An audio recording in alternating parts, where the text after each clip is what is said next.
So very good evening students. So we will discuss some numericals. As discussed earlier, I had given you this question to solve. Before solving this question, I will discuss few more numericals, very important numericals,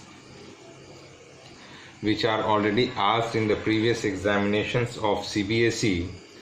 So the very first question, I will just read out the question. You try to write that question by your own.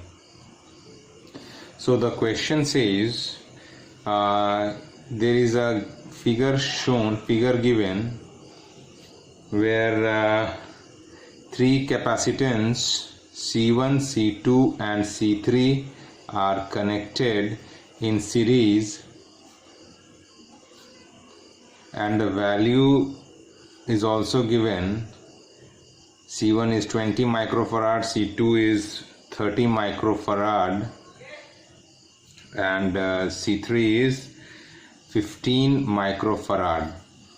This end, it is given, this end is A, and the potential at A is 90 volt and this end is earth. Okay, so what is the potential of the earth? It is 0 volt.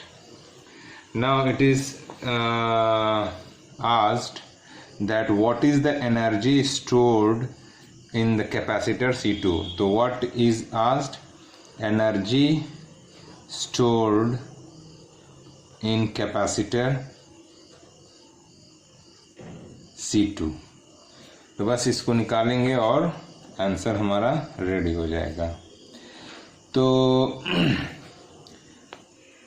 how to do it? So first what we will do, we will just find out the equivalent capacitance of these three capacitor. So what will be the equivalent capacitor of these three capacitor?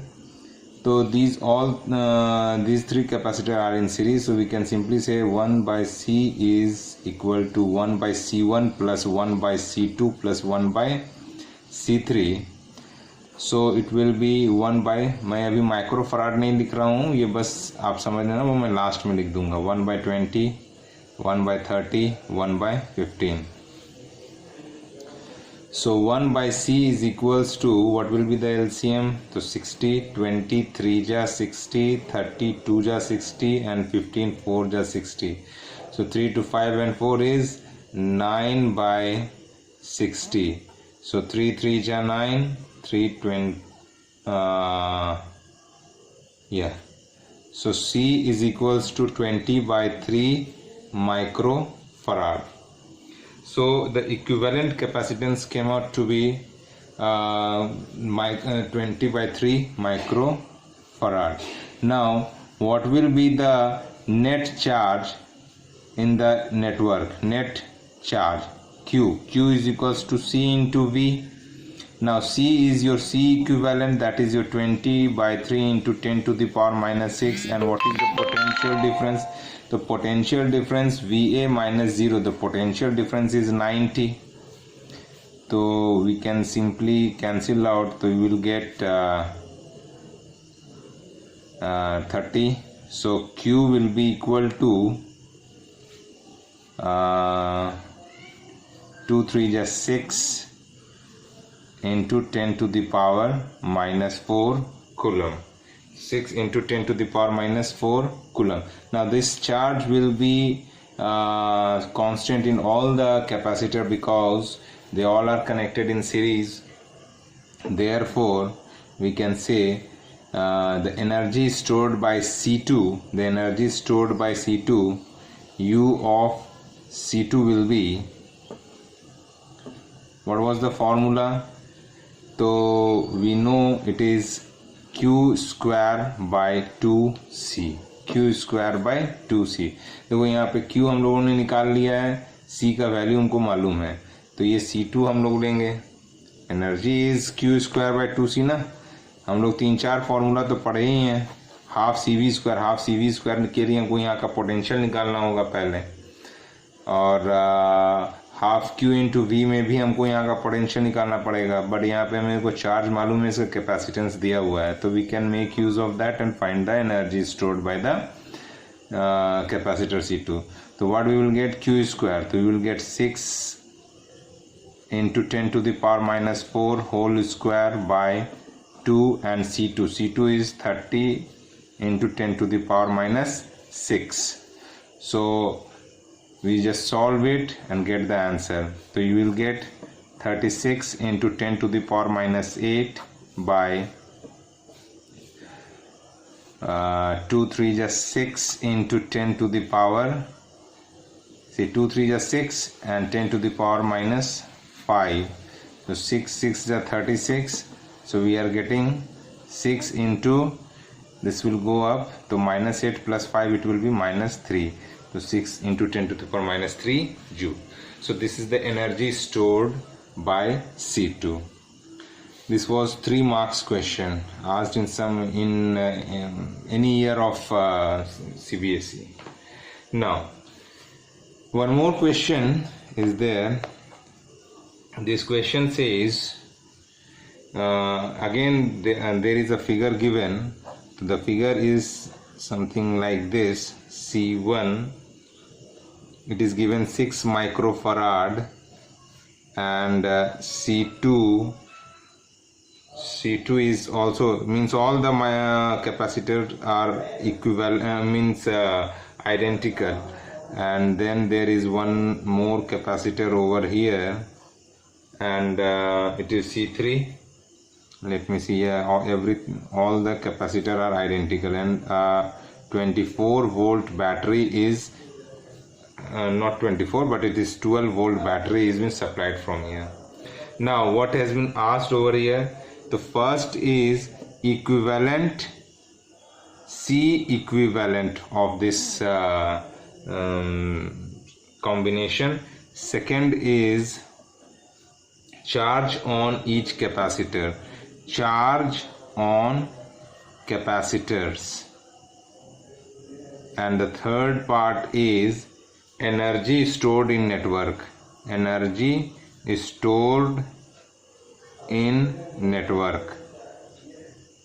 So 3 part and 3 marks. तो इसको हम लोग कैसे solve करेंगे? अगर यहाँ पे गौर करके देखें तो ये जो बैटरी है, ये यहाँ से यहाँ तक का पोटेंशियल, यहाँ से यहाँ तक का पोटेंशियल तो सेम है, और ये बैटरी को अगर यहाँ से मैं हटा के, इस बैटरी को मैं यहाँ से हटा के अगर मैं यहाँ से कनेक्ट कर दूँ तो क्या मेरे को कोई इफ़ेक्ट पड़ रहा है? तो कह सकते हैं कि कोई इफ़ेक्ट नहीं पड़ रहा है, बिकॉज इस बैटरी को मैं यहाँ इस दो एंड से में, क्योंकि ये इस लाइन में पोटेंशियल और सेम है और इस लाइन में भी पोटेंशियल सेम है, तो इसको उठा करके इस 2 पॉइंट से मैं इधर से बाहर से कनेक्ट कर दूं तो कोई दिक्कत नहीं है। तो अगर यदि मैं वो सिचुएशन बनाता हूं तो ये कुछ इस तरह का बन जाएगा, C1 C2 and this will be C3 and the battery is applied from here. Say it is V is 12 volt. Now you can see this C1 and C2 is series and C3 is in parallel. तो हम लोग कह सकते हैं C1 and C2 is in series. तो इनका जो equivalent होगा सेम, मैं कह देता हूँ C डैश। तो C डैश कितना हो जाएगा? शॉर्टकट तरीका तो C1 C2 bye C1 plus C2। Microfarad मैं नहीं ले रहा हूँ, डायरेक्ट में कर रहा हूँ, तो 6 इंटू 6 बाई 6 प्लस 6। तो व्हाट वी विल गेट? तो वी विल गेट 36 बाई 12, तो 12 3 जा 36। तो C डैश इन दोनों का कॉम्बिनेशन आया मेरा 3 माइक्रोफराड। अब ये दोनों कॉम्बिनेशन इसके साथ क्या है? तो भाई वो पैरेलल में है, तो हम लोग कह सकते हैं कि C dash and C3 is parallel. तो what will be the equivalent capacitance? तो नेट इक्विवेलेंट कैपेसिटेंस यहाँ से देखें तो क्या हो जाएगा? देयरफॉर C इक्विवेलेंट, तो C डैश और ये C3 पैरेलल है, तो C डैश प्लस C3, तो we will get 3 plus C3 is again 6, सारा आइडेंटिकल है, तो what we are getting 9 microfarad. तो this is your first answer. Now second is charge on capacitors. Charge on capacitors में देखें तो ये यहाँ से देखें कि तो ये जो हमारा बैटरी है ये 12 वोल्ट बैटरी है. This is 12 volt battery.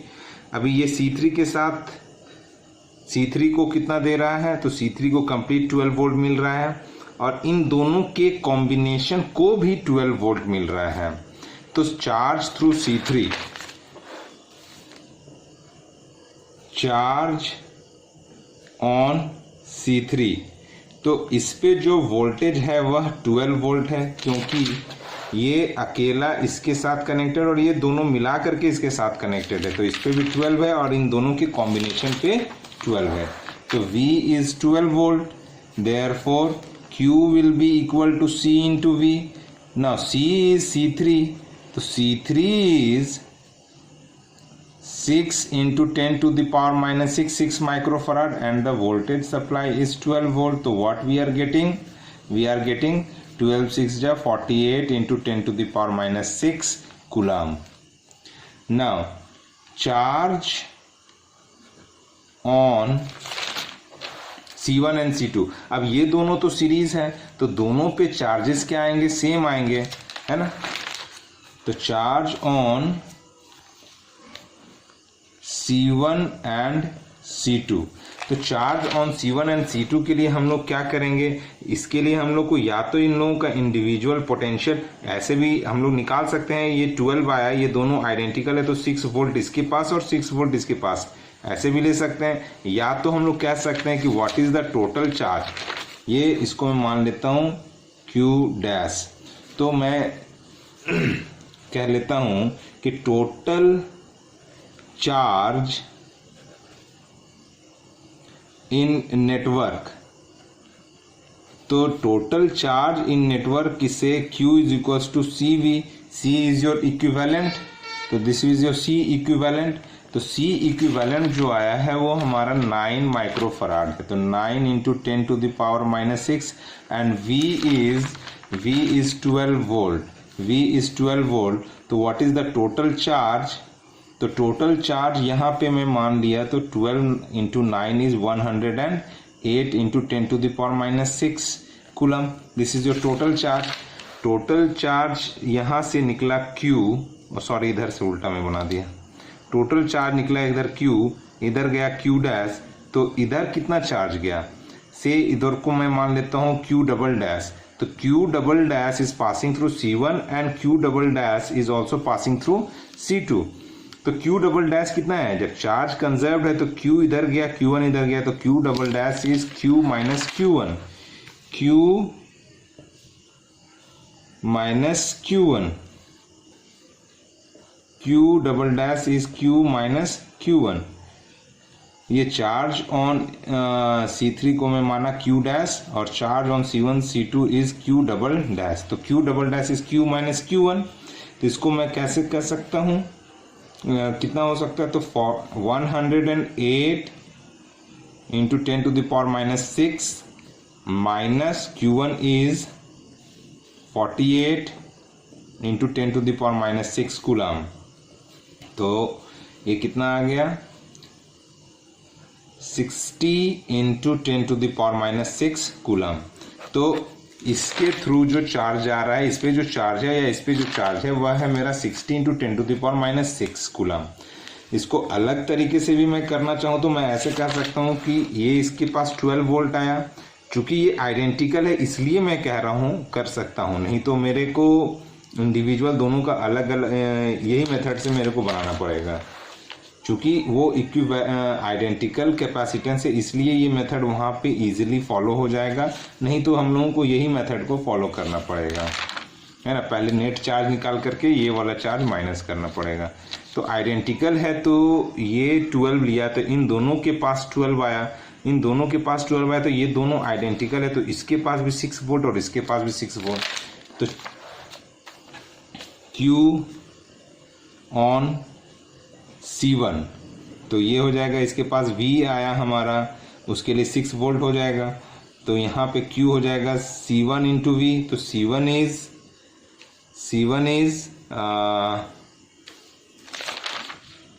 6 microfarad, 6 into 10 to the power minus 6, and V is, I think somewhere I am getting wrong.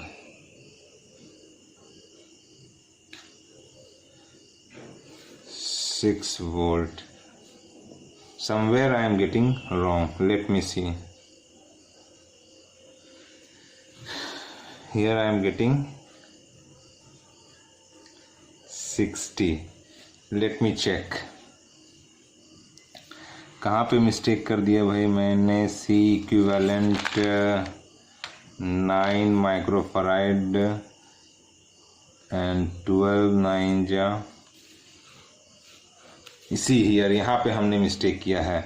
12 6 जा 48 लिख दिया, जबकि 12 6 जा 72 होता है। सॉरी, एक्सट्रीमली सॉरी, ये 12 6 जा 72 होता है ना, तो यहाँ पे 72 आया। Sorry, extremely sorry for this calculation mistake, ये 72, तो 108 माइनस 72 करें तो देखिए 36 आ रहा है। ठीक है, ये हो गया ये तरीका। Extremely sorry for this. Okay, तो ये हो गया हमारा तरीका। नेक्स्ट है, next part of the same question is energy stored in the network. तो energy stored in the network क्या हो जाएगा?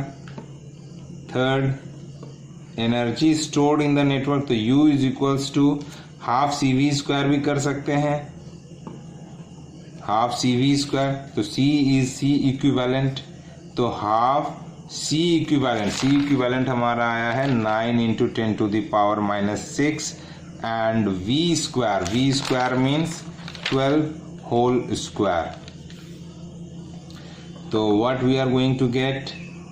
Half into 9 into 10 to the power minus 6 into 144, तो 2 7 2 2 जा 4, so 9 2 जा 18, 9 7 जा 63 and 1 is 64 into 10 to the power minus 6.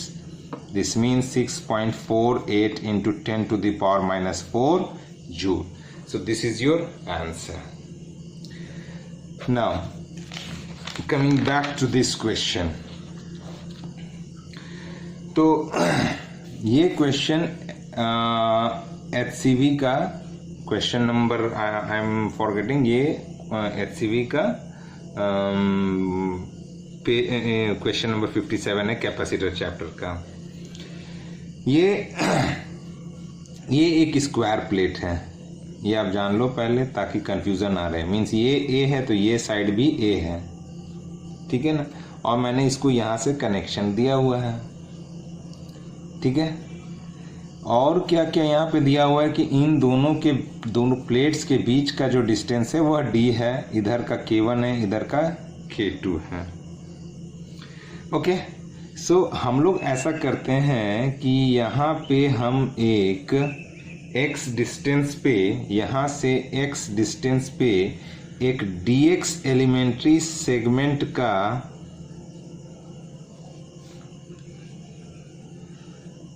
एक part ले लेते हैं। एक पार्ट मैंने ले लिया इधर और एक इधर, तो ये जो कैपेसिटेंस बना, ये चूंकि K2 है इधर का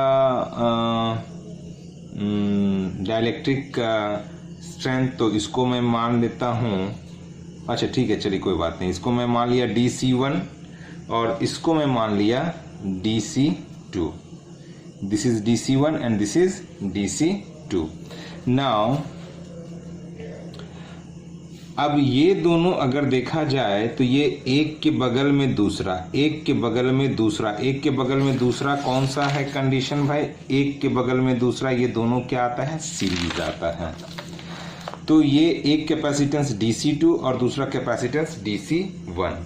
तो यहाँ पे जो हमारा नेट आएगा, ये सीरीज लेकर के हम लोग चलेंगे। तो ये एक छोटा सा एक कैपेसिटर आया, एक छोटा सा कैपेसिटर, ये एक टुकड़ा आया कैपेसिटर का, ये एक टुकड़ा कैपेसिटर का है। ये दोनों का दोनों क्या है, आपस में सीरीज में कनेक्टेड है। तो DC1 का वैल्यू मैं लिखना चाहूँ और DC2 का मैं वैल्यू लिखना चाहूँ, तो DC1 का जो वैल्यू होगा वह हो जाएगा एप्सिलॉन नॉट, इधर को मैंने DC1 ले लिया तो चलिए इसको ले लेते हैं K2, epsilon not K2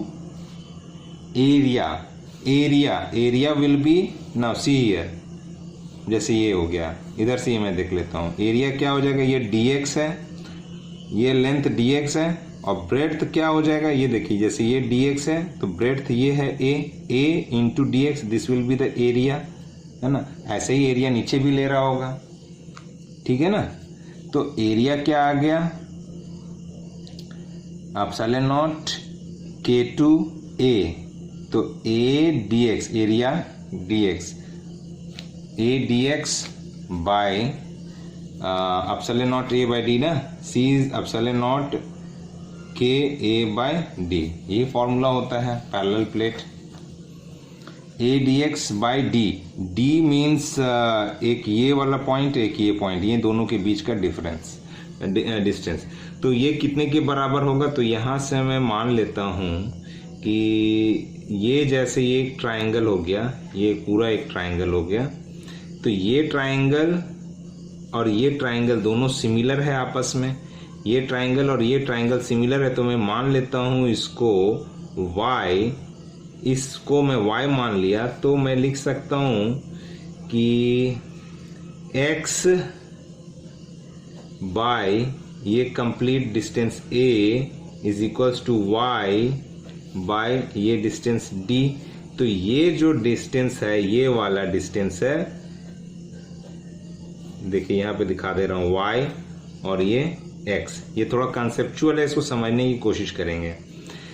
x by a ये कंप्लीट डिस्टेंस हो गया a, x by a is equals to y by d। तो यहाँ से y जो आया वो मेरा आया x बाय a d, है ना। तो y जो आया वह आया मेरा x by a into D, this length is x by a into D. तो what is this length, this length will be d minus this length will be complete d minus this y। तो यह d minus y कितना हो जाएगा, d minus y is x by a into D. तो यहाँ से मैं लिख सकता हूँ d 1 minus x by a। This length is d 1 minus x by a, d 1 minus x by a। तो DC1 is equal to epsilon naught K2a area by d, ये y is x d by a। अब ये d और ये d को काट मत देना आप लोग, ये मैं इसको ब्रैकेट में डाल देता हूँ, ठीक है ना। ये a ऊपर चला गया तो ये हमारा बचा क्या, ये ऊपर चला गया तो ये हमारा बचा epsilon naught K2a square dx by x into D. ये DC1 आया। अभी उसी तरह से ये DC1 हो गया। अभी इस तरह इसको मैं DC2 ले लूँ, हालांकि इसी को मेरे को DC2 लेना था लेकिन चलिए कोई दिक्कत नहीं है। इसको मैं DC2 ले लूँ तो ये आ जाएगा हमारा एप्सिलॉन नॉट K1a, एरिया तो वही आ जाएगा, this complete breadth into this segment dx, a into dx by ये लेंथ। तो ये हमारा आ गया। इसको मैं थोड़ा सा और एक्सटेंड कर दूं तो d माइनस वाई ये लेंथ, तो ये हो जाएगा d by a minus x, है ना। तो इसको मैं लिख सकता हूं d a minus x by A. Now ये ए ऊपर चला जाएगा तो ये क्या हो जाएगा, epsilon naught K1 A into A square, ये dx by dA minus X. यहाँ पे एक और चीज़ में आप ध्यान देंगे कि ये जो प्लेट है यह इस प्लेट का एरिया, प्लेट एरिया यहाँ पे मैं लिख दे रहा हूँ, plate area A must be equals to A multiplied by A, that is A square. This A multiplied by this, तो A into A is A square। तो इसको मैं कैपिटल A भी ले सकता हूँ। चलिए वो मैं अगले स्टेप में ले लूँगा, अभी मैं बार बार बता दे रहा हूँ एक बार, ये A स्क्वायर को मैं कैपिटल A ले लूँगा, इस A स्क्वायर को मैं कैपिटल A ले लूँगा। अब ये दोनों आजू बाजू में, तो वो क्या हो जाएगा हमारा सीरीज, तो इसको मैं लिख सकता हूँ कि 1 by D C is equals to 1 by D C 1 plus 1 by D C 2। तो यहाँ से 1 by D C is equals to 1 by D C 1, इसका रेसिप्रोकल में ले लेता हूँ, तो ये एक्स डी ऊपर चला जाएगा, x D bye epsilon not K2 A square को मैं कैपिटल ए एरिया लिख सकता हूँ, और ये dx, ये dx, ये वाला dx है ना, प्लस अब इसको मैं रेसिप्रोकल करके लिख दूँ, तो dA minus x bye epsilon naught K1, इसको मैं कैपिटल A लिख देता हूँ, और ये dx हो गया। अभी यहाँ से मैं इसको सॉल्व करूँ तो ये हमारा क्या आ जाएगा, epsilon naught K1 K2 A dx, और ये हो जाएगा इसके साथ K1 मल्टीप्लाई हो जाएगा और इसके साथ K2 मल्टीप्लाई हो जाएगा, तो K1 x d, और यहाँ पे K2 मल्टीप्लाई हो जाएगा तो K2 d A minus x.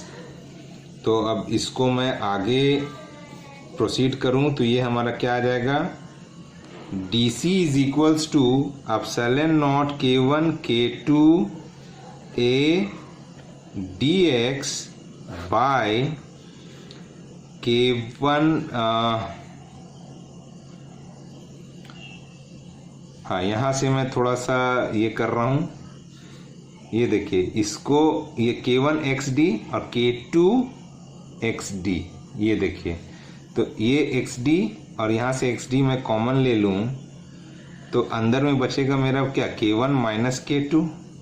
मैं एक स्टेप जंप कर रहा हूँ इसमें, और K2 dx में मैं ले रहा हूँ, फिर ये क्या बचा मेरा, प्लस K2 dA या AD, K2 AD, ये आ गया। अब यहाँ से हम लोग क्या करते हैं कि कुछ सपोज करते हैं, let this whole term x d K1 minus K2 plus K2 AD is equals to T। देखिए ये dx और इन सब d में कंफ्यूजन ना करें, है ना, ये dx एक साथ है, ये वाला dx, ठीक है। अभी इसको मैं मान लिया t, अब इसको डिफ्रेंशिएट करें तो ये क्या आ जाएगा, d K1 माइनस K2, ये तो कांस्टेंट है, और x का डिफ्रेंशिएशन हो जाएगा dx, और ये पूरा का पूरा कांस्टेंट है तो ये 0 हो जाएगा, तो ये हो जाएगा t। तो हमारा क्या आएगा, dx का जो वैल्यू आएगा, ये dx का जो वैल्यू आएगा t by d multiplied by K1 minus K2, तो ये आ गया मेरा। अब इसको सब्स्टिट्यूट करेंगे, इसको सब्स्टिट्यूट करें, मैं यहाँ पे मैं सब्स्टिट्यूट करूँ इनको भी और इसको भी मैं सब्स्टिट्यूट करूँ, तो ये हमारा जो DC बनेगा वो मैं यहाँ पे मैं बना रहा हूँ।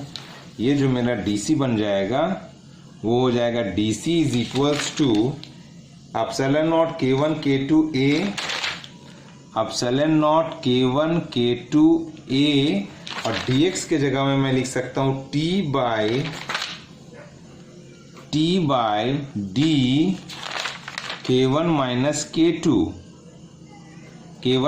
K2 और ये जो होल टर्म है, ये कंप्लीट का कंप्लीट टर्म को मैंने क्या कंसीडर किया है? कंसीडर किया है हमने T। सॉरी, यहाँ पे मैंने एक चीज भूल गया, इधर dt आ जाएगा और ये dt हो जाएगा, है ना। डिफरेंशिएट किया, ये dt में लिखना भूल गया था। चलिए अभी यहाँ से, हाँ ये चीज में छूट गया, ये कंप्लीट का कंप्लीट टर्म क्या आ गया मेरा? t। इस कंप्लीट टर्म को मैं यहाँ पे t लिख दिया। ये स्टेप को मैं एक बार फिर से मैं बता दे रहा हूँ। dc इज इक्वल्स टू, देखिए epsilon naught K1 K2 A and dx is this value dt by d K1 minus K2 by ये नीचे वाला टर्म, ये नीचे वाले टर्म को मैंने x माना है, x ने t माना, सॉरी, तो t लिखा। अब यहाँ से जो कांस्टेंट है सब मैं बाहर निकाल देता हूँ ये इंटीग्रेशन करके, तो ये मेरा हो जाएगा c। अब यहाँ देखिए epsilon naught K1 K2 A by ये d भी कांस्टेंट, K1 माइनस K2 भी constant, integration of dt by t। और ये जो t है, t एक्चुअली हमारा जो x जो वैरी कर रहा है, यह x वैरी कर रहा है। एक्चुअली मेरा इंटीग्रेशन तो x में है, तो हम लोग यहाँ पे t को बाद में सब्स्टिट्यूट कर देंगे x के लिए। तो हम लोग यहाँ पे अभी फिलहाल दिखाते हैं x कहाँ से कहाँ तक वैरी कर रहा है। हमने x यहाँ से स्टार्ट किया है 0 से लेके a तक, ये पॉइंट 0 से लेके a तक। तो यहाँ पे मेरा जो वैरी कर रहा है x इज इक्वल्स टू 0 से लेके x इक्वल्स टू a तक। ये लास्ट में t को जब मैं हटा करके x के टर्म में लिखूंगा तब ये आ जाएगा, x को मैं वैरी करता हुआ दिखा दूंगा वहां पे। अभी तो मैंने सब्स्टिट्यूशन से t ले लिया है, लेकिन वैरी तो मेरा x कर रहा है। चलिए, तो ये क्या आता है? Epsilon naught K1 K2 A by D K1 minus K2, ये आ जाएगा मेरा ln t, log या ln t। यहाँ पे x equal to 0 to x equals to a। अभी t क्या आ जाएगा? t का मैं कंप्लीट वैल्यू अब मैं पुट करता हूँ, epsilon naught K1 K2 A by D K1 minus K2। अब ln और t के जगह में मैं t का एग्जैक्ट वैल्यू पुट करता हूँ जो मैंने लिया था। तो ये मैंने लिया था x d K1 minus K2 plus K2 A D, और ये कहाँ से कहाँ तक आप देखिए x में लिख दिया है, तो ये मैं डायरेक्ट लिखता हूँ x 0 से लेकर a तक, अपर लिमिट माइनस, आपका क्या करना है, upper limit minus lower limit. Upper limit minus lower limit में करूँ तो ये क्या आ जाएगा? Epsilon naught K1 K2 A by D K1 minus K2 ln upper limit A D, sorry ये कैप स्मॉल a ना, स्मॉल a है ना, ये A D K1 minus K2 plus K2 AD, ये हो गया, माइनस लोअर लिमिट 0, तो ये कंप्लीट टर्म 0 हो जाएगा। तो बचेगा क्या? ln K2 AD। अभी यहाँ से आगे मैं प्रोसीड करूँ तो epsilon naught K1 K2 A by D K1 minus K2। अब इसको मैं आगे ब्रेक करता हूँ, ln, ये हमारा क्या बचेगा?